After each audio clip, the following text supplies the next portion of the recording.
신앙 고백 우리 하겠습니다. 나는 전능하신 아버지 하나님 천지의 창조주를 믿습니다.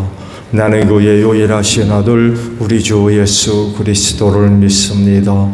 그는 성령으로 잉태되어 동정녀 마리아에게서 나시고 본디오 빌라도에게 고난을 받아 십자가에 못 박혀 죽으시고 장사된 지 사흘 만에 죽은 자 가운데서 다시 살아나셨으며 하늘에 오르시어 전능하신 아버지 하나님 우편에 앉아 계시다가 거기로부터 살아있는 자와 죽은 자를 심판하러 오십니다. 나는 성령을 믿으며 거룩한 공교회와 성도의 교제와 죄를 용서받는 것과 몸의 부활과 영생을 믿습니다. 아멘. 찬송가 200장이에요.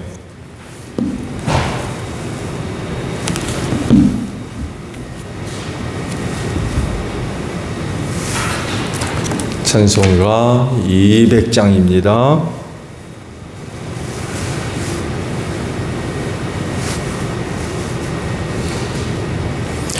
달고 묘한 그 말씀 생명의 말씀을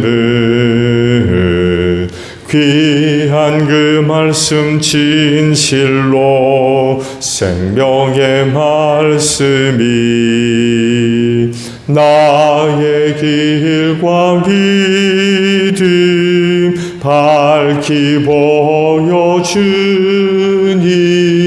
아름답고 귀한 말씀 생명샘이로다. 아름답고 귀한 말씀 생명샘이로다. 귀한 주님의 말씀은 내 노래 되도다. 모든 사람을 살리는 생명의 말씀을 값도 없이 받아 생명길을 가니 아름답고 귀한 말씀 생명샘이로다. 아름답고 귀한 말씀 생명샘이로다. 널리 울리어 퍼지는 생명의 말씀은 마음의 용서와 평안을 골고루 주나니 다만 예수 말씀 듣고 복을 받네. 아름답고 귀한 말씀 생명샘이로다. 아름답고 귀한 말씀 생명샘이로다. 아멘. 말씀을 봅니다. 마태복음 13장 44절에서 58절 마지막 절까지 있는 말씀을 봅니다. 마태복음 13장 44절에서 58절에요. 하늘나라는 밭에 숨겨놓은 보물과 같다. 어떤 사람이 그것을 발견하면 제자리에 숨겨두고 기뻐하며 집에 돌아가서는 가진 것을 다 팔아서 그 밭을 산다. 또 하늘나라는 좋은 진주를 구하는 상인과 같다. 그가 값진 진주 하나를 발견하면 가서 가진 것을 다 팔아서 그것을 산다. 또 하늘나라는 바다에 그물을 던져서 온갖 고기를 잡아 올리는 것과 같다. 그물이 가득 차면 해변에 끌어올려 놓고 앉아서 좋은 것들은 그릇에 담고 나쁜 것들은 내버린다. 세상 끝날에도 이렇게 할 것이다. 천사들이 와서 의인들 사이에서 악한 자들을 가려내서 그들을 불아고기에 쳐넣을 것이니 그들은 거기서 울며 이를 갈 것이다. 예수께서 제자들에게 너희가 이것들을 모두 깨달았느냐 하고 물으시니 그들이 예 하고 대답하였다. 예수께서 그들에게 말씀하셨다. 그러므로 하늘나라를 위하여 훈련을 받은 율법학자는 누구나 자기 곳간에서 새 것과 낡은 것을 꺼내는 집주인과 같다. 예수께서 이 비유들을 말씀하신 뒤에 이곳을 떠나가셨다. 예수께서 자기 고향에 가셔서 회당에서 사람들을 가르치셨다. 사람들은 놀라서 말하였다. 이 사람이 어디에서 이런 지혜와 그 놀라운 능력을 얻었을까? 이 사람은 목수의 아들이 아닌가? 그의 어머니는 마리아라고 하는 분이 아닌가? 그의 아우들은 야고보와 요셉과 시몬과 유다가 아닌가? 또 그의 노이들은 모두 우리와 같이 살고 있지 않은가? 그런데 이 사람이 이 모든 것을 어디에서 얻었을까? 그래서 그들은 예수를 달갑지 않게 여겼다. 예수께서 그들에게 말씀하셨다. 예언자는 자기 고향과 자기 집 밖에서는 존경을 받지 않는 법이 없다. 예수께서는 그들이 믿지 않음 때문에 거기서는 기적을 많이 행하지 않으셨다. 아멘.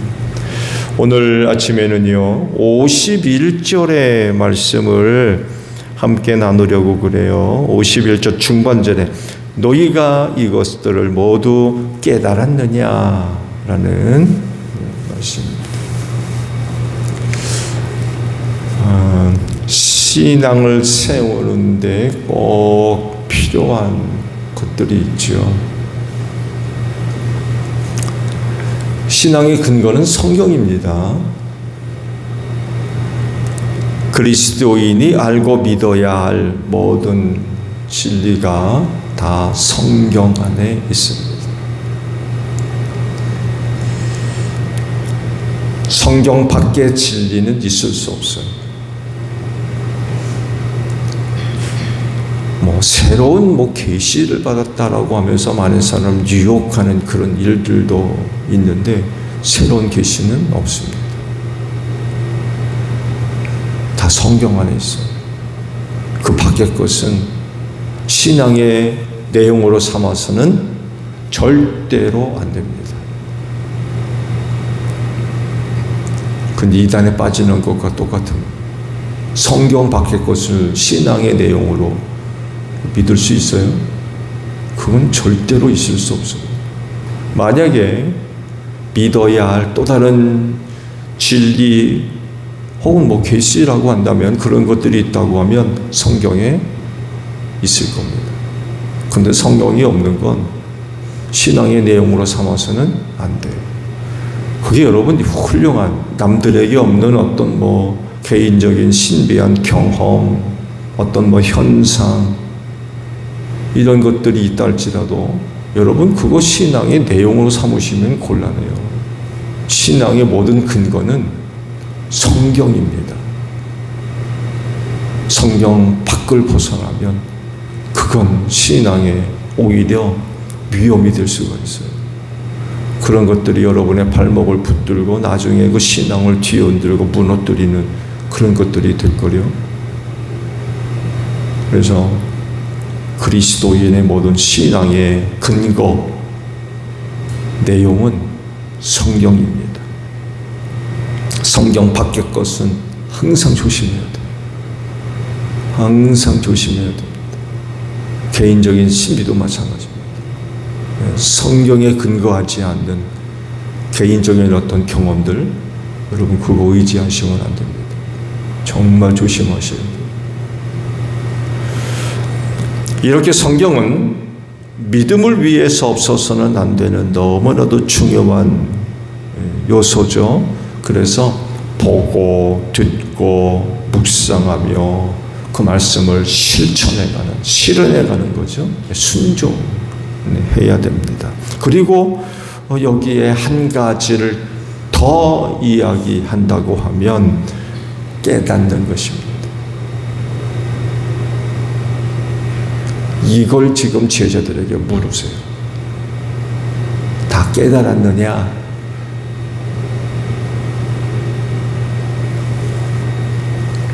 어쩌면 보고, 성경을 보고 말씀을 듣고 또 믿어 순종하는 것, 이런 것보다도 오히려 선행되어져야 될 것이 바로 깨달음입니다.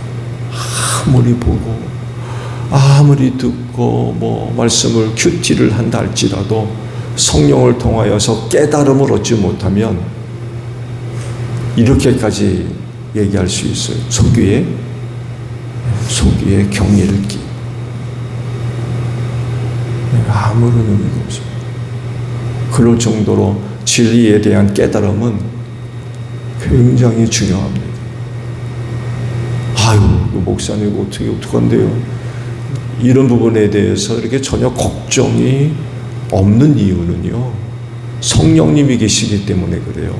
깨달음이 그렇게 신앙을 형성하는데 굉장히 중요한 그런 그 역할을 감당하는데, 이런 부분에 대해서 아유, 어떡하나 걱정이 들기도 하지만, 그러나 그렇게 크게 걱정되지 않는 것, 믿는 자 안에 진리의 영이라 하시는 성령님이 함께 계시기 때문에 그래요. 그래서 말씀을 보고 들을 때 성령이 잘하나 못하나 감시하고 아니면 멀리 감시 구경, 그런 분이 아니라 진리의 영이기 때문에 그리스도인들이 하나님의 말씀을 보고 들을 때마다 적극적으로 간섭을 하셔서 깨달음을 주세요. 그런 분이 진리의 영이라고 부르는 성령님이십니다. 그래서 성경을 보고 들을 때마다 누구 의지해야 돼요? 성령 의지해야 됩니다. 기도하셔야 돼요. 성령님, 오늘 내가 하나님의 말씀을 보고 듣는데 깨달을 수 있도록 도와달라고, 깨달음으로 나를 이끌어달라고 기도하셔야 됩니다.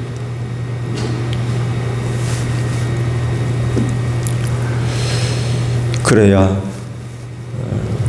성경에 기록되어 있는 말씀이 헛되지 않습니다. 오늘 주일 아침에 보신 말씀이 바로 이것과 연관된 말씀이에요. 51절에서 53절까지 말씀은요, 그 13장의 말씀을 끝마무리하는 그런 역할을 하는 말씀입니다. 말씀을 전해드렸죠. 13장 전체가 비유로 가득한 그런 그 말씀입니다. 이 말씀, 이 비유의 말씀 전체를 두고 제자들에게 이렇게 물으셨어요. 너희가 이것들을 모두 깨달았느냐? 라고 하신 말씀의 의도가 바로 이젠 그 말씀이 이제 마치는, 종결하는 이런 그 부분이었기 때문에 이런 그 질문을 하셨던 거예요. 이걸 다 깨닫느냐? 그 비유, 너희에게 지금 들려주었던 비유의 말씀들을 다 깨달았느냐? 모든 말씀을 마치면서 이제 질문을 하셨던 거죠. 한두 가지가 아니었어요, 비유가. 정말 13장 전체가 비유입니다. 그때 제자들이 뭐라 그래요? 네, 라고 대답했습니다. 예. 비유의 말씀들이었기 때문에 설명해 주지 않으면 무슨 말인지 이해가 거의 불가능해요. 사람들한테는 또 비유로 말씀하셨죠? 그 이유가 있었어요. 그렇지만 제자들에게는 그 비유를 자세하게 설명을 해 주었습니다.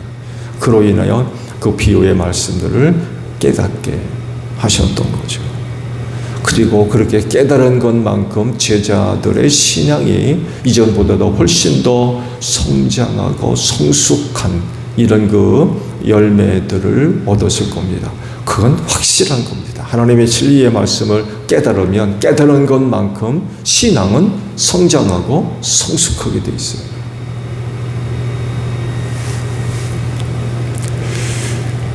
그런데요, 그 말 끝에 아주 흥미로운 그런 그 말씀을 예수님이 하셔서요, 율법학자를 언급하십니다. 율법학자. 예수님 당시 율법학자들은요, 다는 아니지만 거의 대부분이 변질된 사람들이었어요. 즉 로마 제국의 압제 속에서 이방의 타락한 신앙 그리고 문화 이런 것들이 유대로 막 밀물듯이 밀려들고 있었어요. 이런 상황 속에서 야훼 신앙을 수호하고 그런 영적인 위기 속에서 백성들에게 율법을 바르게 가르쳐주고 바르게 인도하고 그들 앞에 신앙의 본을 보여주는 이런 역할을 하는 사람들이 아니었어요. 언제가도 말씀을 드렸나요? 예수님 당시만 해도요, 할례 복원술이 얼마나 유행했는지 몰라요. 윤일이 난 지 8일이면 다 할례 받았잖아요. 근데 로마 사람들은 할례를 받지 않아요. 근데 보면 원형 경기장 체육대회가 열리면 다 벌거벗고 들어갔거든요, 남자들이.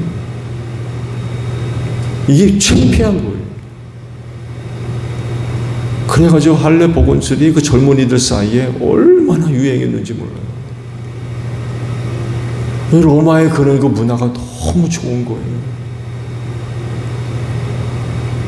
그런데 가서 보고 싶고 듣고 싶고 참여하고 싶고 그야말로 놀고 싶은 거예요. 즐기고 싶고.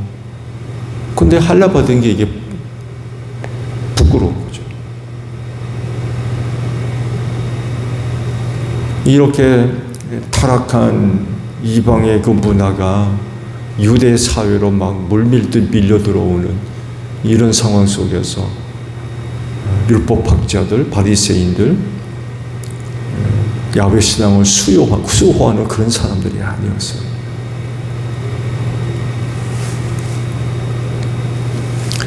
오히려 표면적으로는 아주 율법의 말씀을 연구하고 가르치고 그런 사람들처럼 보이지만 강도였습니다. 율법과 성전을 수단으로 삼아가지고 그 종교사회 기득권을 얻었고 또 그것을 유지하고 지키고 보호하려고 혈안이 되어 있던 그런 사람들이었습니다.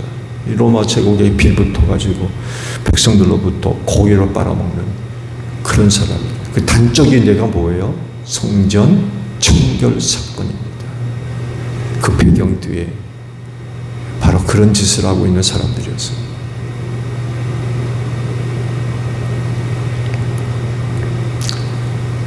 주님 말씀대로 그들은 백성들을 더러 타락시키고 배나 지옥자식 만드는 율법학자임에도 불구하고 율법을 연구하면서 하나님의 본래의 의도 뜻을 찾아서 그것을 백성들에게 알려주고 가르쳐주는 사람들이 아니라 그런 것들을 말씀을 오히려 더 왜곡시켜서 백성들을 타락시키고 죄짓게 만드는 그런 사람들이었죠. 그래서 책망하시기를 눈먼 사람이 눈먼 사람을 인도하는 것과 같다고. 그러면 어떡하겠냐? 구덩이에 다 빠지지 않나. 그런 사람들이었어요. 근데 말씀을 마치면서 율법학자, 율법교사 얘기를 하신 거예요.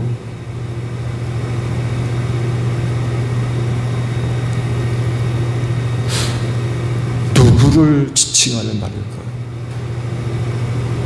예수님이 언급하신 율법학자는 누구를, 어떤 율법학자를 이야기하시는 걸까요?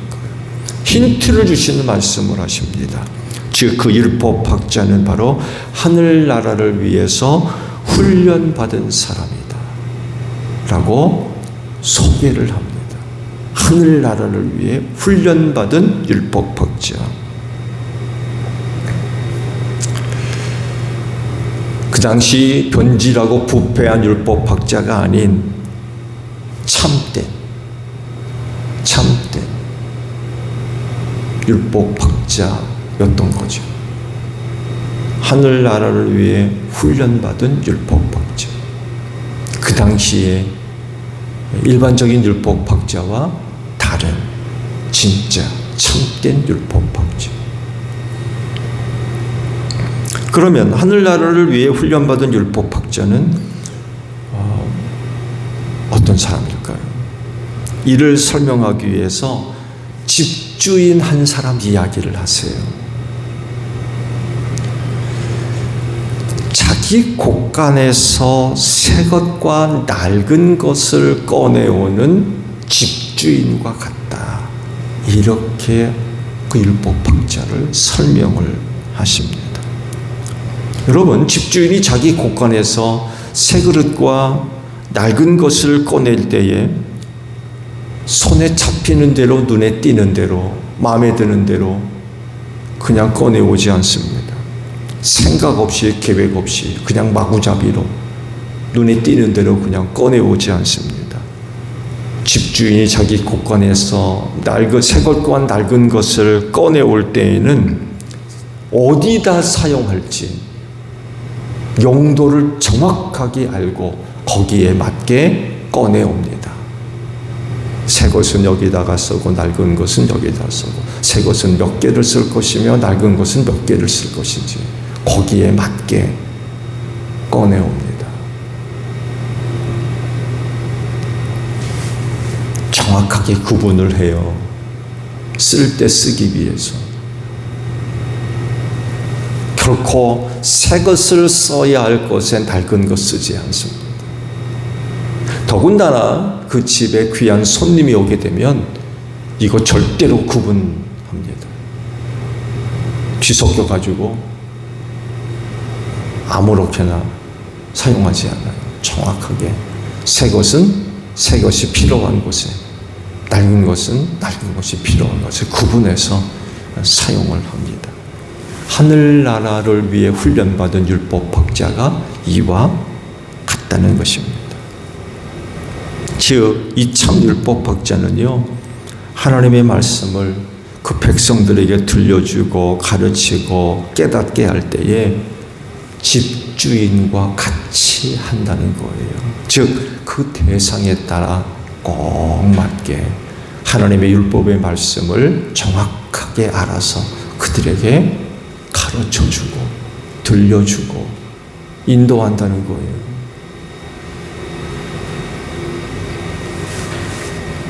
그러면 하늘나라를 위해 훈련받은 율법학자는 누구입니까?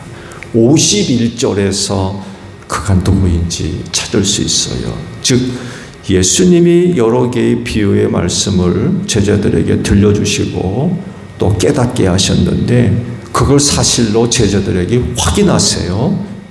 뭐라십니다? 너희가 이것들을 모두 깨달았느냐? 라고 물으세요. 확인하신 거죠. 그 많은 비유의 말씀들을 제자들에게 다 들려주고 깨닫게 하셨는데 그걸 확인하시는 거예요. 너희 다 깨달았니? 이 모든 것들을 다 깨달았느냐? 라고 물으시는 거죠. 근데 제자들이 예 라고 대답을 했어요. 그러면 하늘나라를 위해 훈련받은 율법학자는 지금 누구란 얘기예요? 누구란 얘기입니까? 예수 본인 자신이었던 거예요. 예수 본인 자신.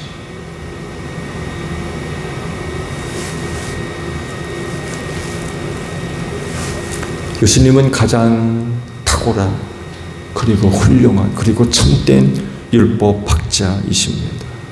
하늘나라를 위해 훈련받으셔서 그 말씀 한 구절 한 구절에 대해서 정확하게 하나님의 뜻이 뭔지 하나님의 의도가 무엇인지 정확하게 알고 계셨고 그것들을 제자들에게 혹은 필요한 사람들에게 정확하게 가르치셨고 전달해 줌으로 인하여 그들로 하여금 깨닫게 하셨습니다.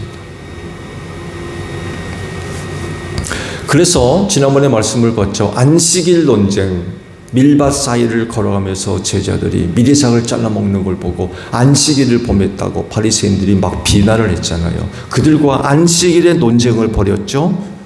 그 결과가 뭐예요? 예수께서 가르치셨던 안식일에 대한 논쟁이 옳다, 라는 것을 그 주변에 있는 많은 사람들이 인정을 합니다. 그리고 그곳에 바리새인들 다 버려두고 그 많은 사람들이 예수를 따랐더라 라고 기록을 합니다. 그들이 듣고 보니까 예수님의 그 가르침이 이게 옳구나 라는 것이 인정되니까 예수님이 그 무리를 떠나실 때 같이 따라왔다는 거예요. 왜? 깨달았기 때문에 그래요. 예수님께서 안식일에 대해서 가르치신 이 말씀이 이게 진짜구나, 이게 참된 거구나 라고 깨달았기 때문에 예수를 따라왔던 거예요. 자기를 가르쳤던 사람들은 누구예요? 바리새파 사람들입니다. 그 사람들을 그 자리에 두고 예수를 따라온 거예요.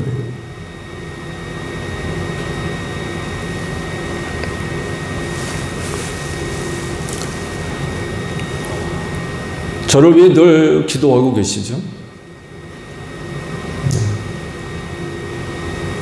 담임 목사가 그 하늘나라를 위해 훈련받은 참된 율법학자가 될 수 있도록 기도해 주시기를 바랍니다. 하나님의 말씀을 비탁받은 사람이기 때문에 또 주님의 양떼를 비탁받아서 오늘 그들을 하나님의 말씀으로 먹이고 인도해야 할 그런 그 사명과 사역을 갖고 있는 사람인데 예수께서 말씀하신 것 같이 하늘나라를 위해 훈련받은 율법학자. 그래서 집주인이 자기 곳간에서 새 것과 낡은 것을 꺼내오는 것과 같다. 하나님의 말씀을 누구보다도 제대로 잘 알고 그 말씀 속에 담겨 있는 하나님의 의도, 참된 뜻 뿐만 아니라 남들이 듣지 못하는 하늘아버지의 하늘로부터 들려오는 음성 듣는 사람이 될 수 있도록 기도해 주시기를 바랍니다. 그래야 내게 맡겨주신 주님의 양떼들을 그 말씀으로 목양할 수 있기 때문에 그렇습니다. 오늘도 새벽제단 기도하실 때 담임 목사를 위해 기도해 주시기를 부탁드립니다. 주기도문 합니다. 하늘에 계신 우리 아버지, 아버지의 이름을 거룩하게 하시며 아버지의 나라가 오게 하시며 아버지의 뜻이 하늘에서와 같이 땅에서도 이루어지게 하소서. 오늘 우리에게 일용할 양식을 주시고 우리가 우리에게 잘못한 사람을 용서하여 준 것 같이 우리 죄를 용서하여 주시고 우리를 시험에 빠지지 않게 하시고 악에서 구하소서. 나라와 권능과 영광이 영원히 아버지의 것입니다. 아멘. 기도하겠습니다.